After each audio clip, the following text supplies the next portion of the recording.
உங்களுக்கான இரவு வசனம். பின்னும் நான் சொல்லுகிறதென்னவெனில், சிறுக விதைக்கிறவன் சிறுக அறுப்பான், பெருக விதைக்கிறவன் பெருக அறுப்பான்.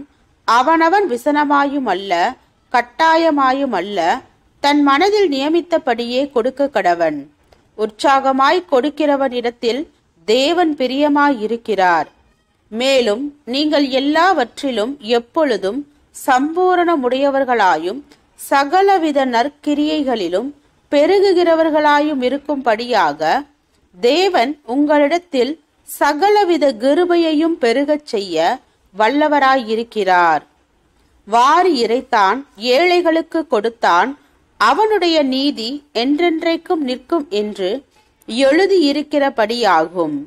விதைக்கிறவனுக்கு விதையையும் புசிக்கிறதற்கு ஆகாரத்தையும் அளிக்கிறவர் உங்களுக்கு விதையை அளித்து அதை பெருக பண்ணி உங்கள் நீதியின் விளைச்சலை வர்த்திக்கச் செய்வார்.